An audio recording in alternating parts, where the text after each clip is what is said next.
but he has just gone through a labor of love to get his film on the list to be nominated for an Academy Award. So we're lucky to have him, and he was nice enough to come down today. So would you please welcome Steve Barber.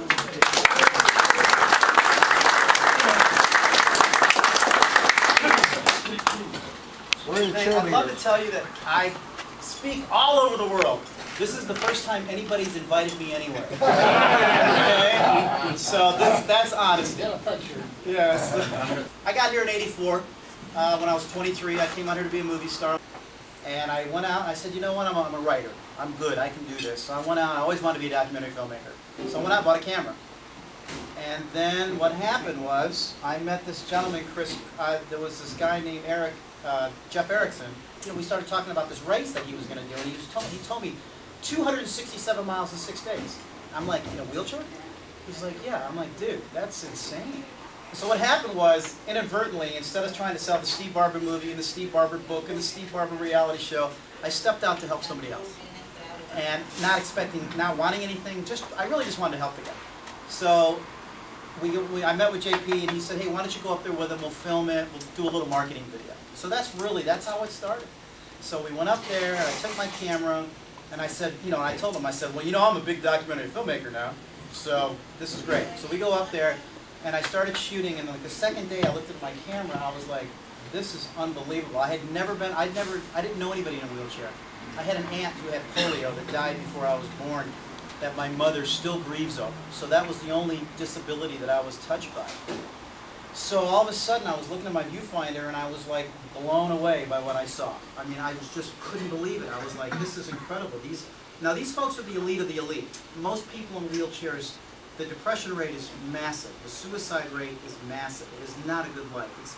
We are all so fortunate. I have this dream, because for some reason we are Oscar qualified. I have this dream that I'm up at the Academy and all 6,000 of the Academy members are there, and I'm like, everybody stand up and jump up and down, because that's how lucky we are, and that's how my life has been transformed.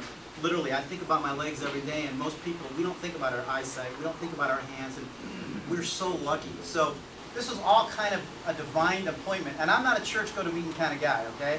I was riding my bike up Amalfi 12 years ago, and I saw Tom Hanks. And I'm like, oh, Tom Hanks is going to want to meet me. Right? He's definitely going to want to know who I am. 5 minutes later, I met Eddie Elliott. You guys may remember Eddie. Eddie was in the Battle of Tarawa. 95 years old. He was walking up the street and looked just like he did on Green Acres. I circled him like an Indian. I'm like, Mr. Albert, I'm a big fan. Can I come up and can I do a story on it? He's like, hell yeah, everybody thinks I'm dead. Come on up. Come on up. So I came up.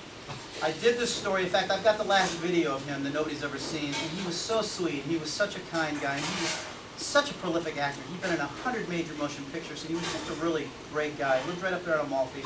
I took this to Discovery. 12 people at Discovery told me no. I took it to the CEO, David Zasloff. I said, listen, I understand why you hired all those people, but if they were as good as you, they'd be the CEO. This is a decision you need to make. And he bought that. So I was like, best sales pitch. I thought he was going to tell me something else, but he said, you know what, no harm, no foul. Look at it. He looked at it, he bought it. They bought it for nothing. They paid me 25 grand, but I sold a movie. So I'm on Discovery right now because of this. So I'll just put this down. Because of this, I'm actually going back to Tarawa in 2 months because we found 300 to 400 missing Marines.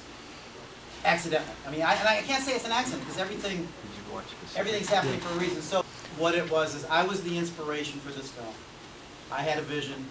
I helped it. The whole point of the story is when I helped the World War II veteran, my whole world opened up. When I helped the guy in a wheelchair, my whole world opened up. So, and my dad told me when I was 10, he's like, you got to help other people or nothing's going to come to you. And I was like, when I called him up like last year, I said, Dad, remember back in '66 when you told me to help? I said, you were right. He goes, I told you, you know. So it took me a long time to learn, you know, that lesson that, you know, it's all about helping. It's all about giving, you know. In the interim, so the movie got cut up. I have not sold it yet. I'm out there trying to sell it. I've taken it to the studios. I mean, I took it to James Cameron, who coincidentally had a little movie called Avatar that had a wheelchair veteran in it. And if anybody knows this, that the 20th anniversary of the Americans for Disabilities Act is in about 3 weeks. So this is the year of the wheelchair. I'm 49 now. I know I look 48, but I'm 49 years old. I'm so pleased to be part of this. So it's I didn't have the trailer. What I did is I brought well, what I brought was my beautiful girlfriend. This is Tamara Henry. Tamara she deserves a round of applause. Tamara is, well, a lot of you guys probably have Tamaras in your life, but without her I couldn't have gotten any of this done. She's the Santa Monica City anchor.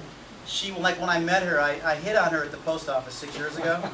She was in front of me, and I told her I had lots of money and I was like her soulmate, and she believed it. You know, it's like kind of like and there's lots of people involved. But this company called the Polaris Media Group, which is doing some phenomenal things, stepped up to the plate. Greg Strom, who's my editor, and by the way, Dan Aykroyd is best. That's another thing. That's just like Dan Aykroyd, who's best friends with J.P. DeJoria, the CEO of Paul Mitchell, heard about my movie, called me up, said, "Can I give you some money? Do you mind if I narrate?" I was like, "Well, let me get back to you, Dan." You know, I was like, "Sure." And what happened was, after we watched it, the editors really thought that I should edit it because it was my vision. I mean, I should voice it. So I didn't really want to. I wanted him to do it, but he does the opening. So if you've heard enough from me, which I'm sure you have, I'd love to do a few minutes of the opening. And this is Unbeaten. And if you get a chance, go to unbeatenthemovie.com. What do you guys think of these guys? Huh?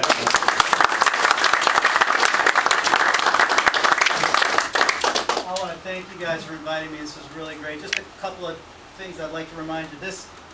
Don't ask me how, but we are Oscar qualified, so we have an opportunity. There's about 100 documentaries. I've got a 1 in 100 chance. So I didn't do this to win an Oscar, you know, but it'd be okay. I'll take it. So let everybody know. Tell everybody to go to unbeatenthemovie.com. And just as a caveat, this movie was so powerful. I was telling this gentleman in the back that we got congressional legislation. I'm actually going back to Tarawa. I just bought my ticket yesterday for $3 grand. I spent my last $3,000. JPAC, which you may know, JPAC is the governmental organization, the Joint something Command. They bring back all the MIAs. They bring about 30, 40 guys back a year. There's 78,000 men missing from World War II. 78,000. About 60%, 70% of those are in the South Pacific. We accidentally found these missing grave sites, probably 300 to 400 men. So I'm embedding with JPAC for 35 days. They invited me personally because of my movie. They turned down Showtime, they turned down HBO, they turned down a lot of people and invited me, kind of like you guys invited me, because it was mine.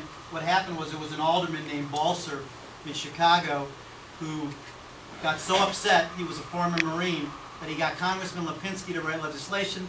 Lipinski got the legislation up to the Hill. A lot of people loved it. They voted on it. They wrote a check for $2 million. This is the power of film. This is the path that I'm on. So if anybody's interested in donating to this is the shameless plug where the filmmaker comes in. If anybody's interested, just get hold of me. I'd love to talk to you. It's all nonprofit.